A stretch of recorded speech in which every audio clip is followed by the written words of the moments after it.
본 논문은 학령 초기 만 6에서 9세 DLD 아동과 일반 아동의 내러티브, 산출과 해상 수행을 비교하고 작업기억, 선택적 지속주의력, 구어 유창성과의 관련성을 탐색한 상관 비교 연구입니다. 순서는 배경에서 핵심 개념, 이야기 문법, 산출 회상, 4가지 인지 언어 변이를 정리를 하고 결과는 세기 연구 문제 순서로 제시한 후에 마지막에 방법론적 비판과 토론을 해보겠습니다. 내러티브 능력은 이야기를 응집력 있고 일관되게 구성하는 능력으로 학령기 언어 능력을 예측하는 핵심 지표입니다.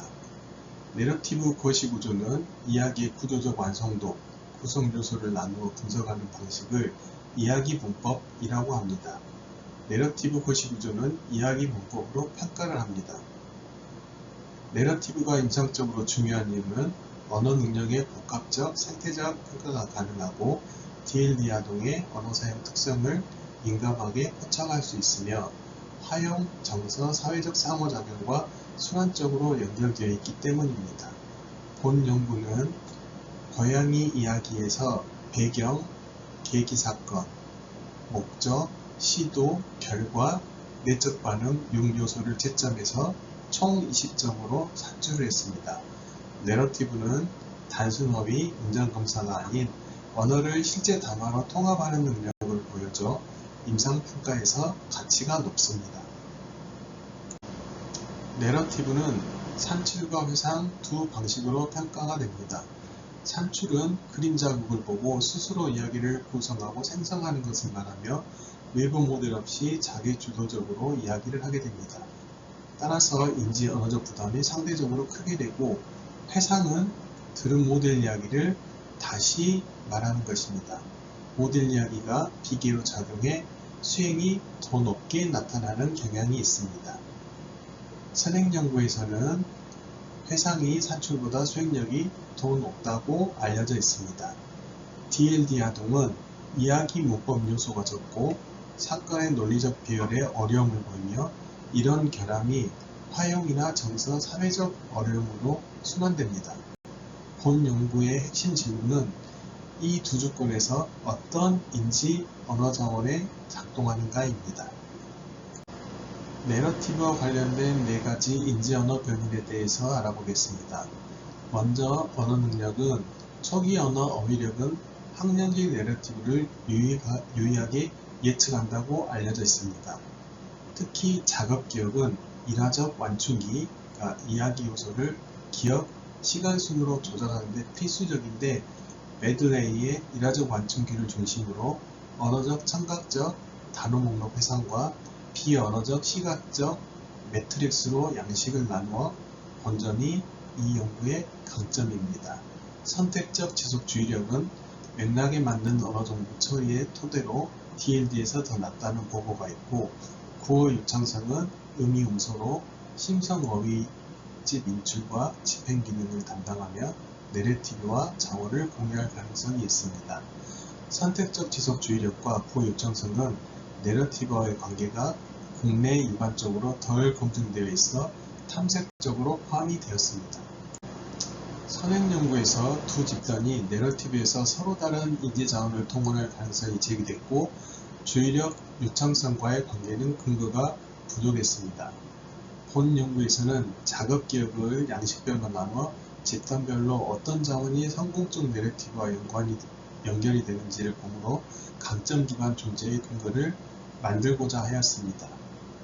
선행 연구의 부족한 점은 집단별 인지 전략의 차이, 산출 과정에서 일반 아동은 시각적 워킹 메모리, DLD 아동은 언어적 워킹 메모리와 관련된다는 보고가 있습니다. 따라서 일반 아동과 DLD 아동이 서로 다른 자원을 쓸 가능성이 제기되고 있습니다. 주의력의 국내 근거가 부족합니다. 선택적 지속주의력과 내러티브와의 관계가 국내 학령기 아동에서 거의 검증되거나 연구가 되지 않았습니다. 유창성 내러티브의 관계가 미흡합니다. 구어 유창성과 내러티브의 관련성에 대한 선행 연구가 제한적입니다. 따라서 이 연구의 목적은 DLD와 일반 아동의 내러티브, 산출 회상 수행이 어떤 언어 인지 면역과 연결이 되는지 분석하며 아동의 인지적 강약점을 고려한 효과적 내러티브 존재 발판을 마련하고자 함이었습니다. 연구 문제 세 가지는 첫 번째, 이야기 문법의 집단 조건에 따른 이야기 문법 점수의 차이, 두 번째, 인지 언어 과제에서의 집단 간 수행력 차이, 세 번째, 집단별 내러티브와 변인 간 상관관계입니다. 연구 대상은 초등학교 1학년부터 3학년 학생 총 38명으로 DLD 아동 13명, 일반 아동 25명으로 연령은 통제되었습니다. 공통적으로 비언어성 지능검사상 85 이상, 그리고 KBPR 부모보고상 인지, 시청각, 운동이 정상이었습니다. DLD 기준으로서는 알리비티 수용 표현이 10%알 미만 또는 KCF5 핵심 언어 1개 이상 영역에서 10%알 미만인 경우입니다. 주목할 점은 비언어성 IQ도 유의한 차이, P밸류가 점 연이치 있다는 것입니다. 둘 다 정상 범위지만 약 9점 격차가 있어서 뒤에 교란 변수에서 다시 한번 논의하게 됩니다. 측정 도구로는 한국어 번안 타당도가 확인된 고양이 이야기를 사용해서 산출, 회상 순으로 서로 동일 자급, 동일 기준으로 채점하였습니다. 채점자간 신뢰도는 95.37%로 높았고, 한 가지 짚을 점은 산출이 항상 회상보다 먼저 같은 이야기로 진행돼 조건과 노출 순서가 교란되는 점이 있습니다. 측정 도구 두 번째는 인지 언어 과제 측정 도구입니다. 언어 능력은 REBT와 KCF5를 평균 점수로 합산했습니다. 작업 기억은 일화적 완충기를 언어, 청각, 단어 목록 회상과 비언어, 시각, 매트릭스로 나눈 점이 핵심입니다. 주의력은 트래키트, 유창성은 K-포와트, 의미 음소로 측정하였습니다. 연구 절차는 90분 단일외기로 부모님은 KBPR, 아동은 표준화 검사 후 휴식, 이어서 인지 내러티브 과제를 진행했습니다. 분석은 다음과 같은 이원언학 분석과 만어바, 안어바, 피어슨 상관 분석을 실시하였습니다. 연구 문제 1번의 결과입니다. 이야기 문법의 집단과 조건 관계를 보았을 때 집단 주효과가 유의해서 DLD가 두 조건에서 모두 낮았고 조건 주효과도 매우 강해 회상이 산출보다 높았습니다. 상호작용은 없어서 두 집단 모두 회상에서 비슷한 폭으로 향상되었습니다. 연구자는 이를 모델 이야기 효과로 해석하지만 산출이 항상 먼저였기 때문에 반복, 순서 효과와 분리되지 않습니다. 연구 문제 2번의 인지 언어 과제의 집단 간 차이를 보면 통합 만어바는 비유의했지만 연구자는 각 약점 프로파일링을 위해 개별 안어바를 실시했습니다. 5가지 중 단어 목록 회상과 용의 유창성에서만 DLD가 유의하게 낮았습니다.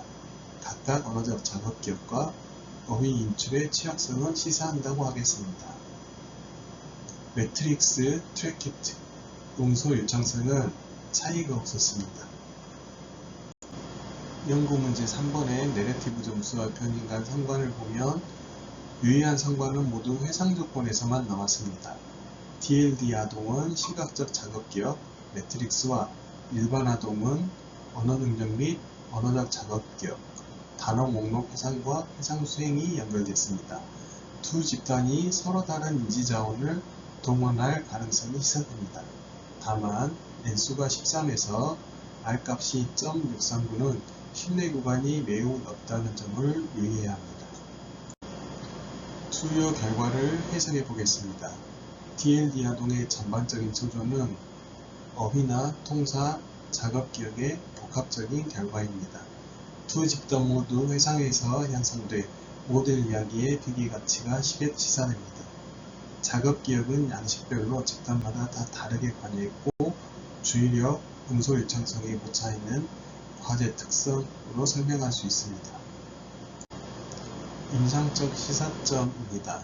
첫째, 모델 이야기를 적극적으로 활용했습니다. 둘째, 작업 기억 용량에 맞춰 제시 방식을 조절합니다.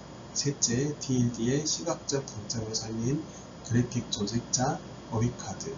넷째, 핵심어의 본문 존재 병행과 언어적 과부하 감소, 진단을 넘어서 강점 기반 존재 설계로 이어지는 부분이고, 통합발달센터 모델에서 언어치료사, 심리특수교육을 잇는 프로토콜로 존재 확장이 가능하다고 하겠습니다. 연구자가 밝힌 제한점과 후속 연구 제안을 보겠습니다. 첫째, 표본수가 작다는 것입니다. 특히 DLD 아동이 13명으로 단일 내러티브 과제, 연령 대비 쉬운 주력 과제가 천장 효과를 볼 수 있습니다. 후속으로 표본 확대, 난이도 주제를 달리한 다양한 내러티브 주력 과제를 제안하고 있습니다.